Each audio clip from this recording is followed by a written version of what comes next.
Bienvenue dans cette nouvelle vidéo Mon lycée numérique, rubrique physique-chimie.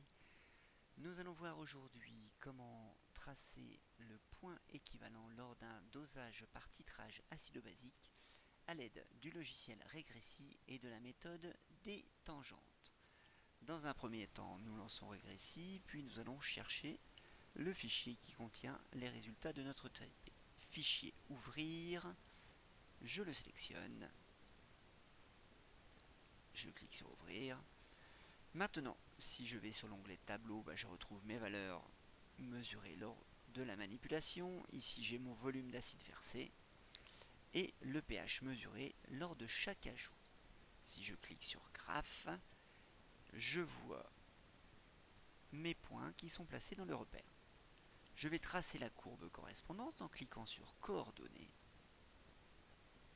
ligne. Je vais choisir une couleur, par exemple violette, et je vais choisir lissage pour avoir une courbe lissée.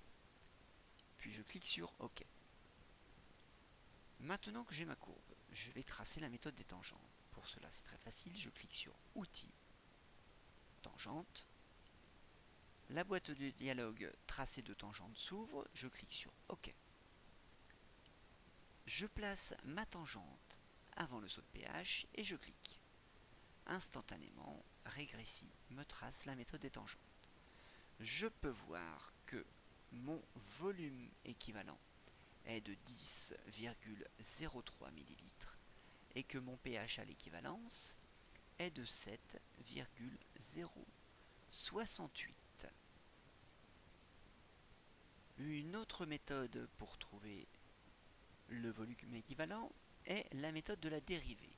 Donc je vais reprendre mon tableau. Je vais ajouter une grandeur. Une grandeur, je vais faire une dérivée. Je vais dériver d de pH par rapport au volume, donc d de pH sur d de VA. Le symbole, je vais l'appeler par exemple dpH. Je clique sur OK. Et maintenant, je vais pouvoir placer mes points dans mon repère et tracer la courbe. Donc, je vais cliquer sur mon graphique. Je vais aller sur coordonnées, ajouter une courbe. Ici, donc, je vais mettre d de pH égale à f de VA. Je vais mettre des points et je vais faire ajouter courbe.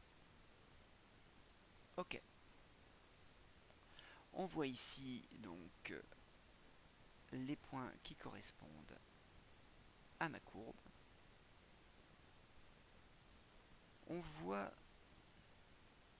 que la dérivée en fonction du volume passe par un minimum qui se trouve exactement à 10,03, la valeur que nous avons trouvée tout à l'heure.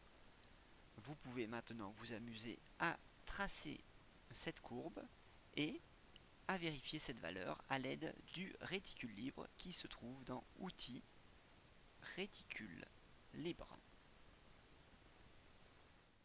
A bientôt pour une nouvelle vidéo, Mon lycée numérique.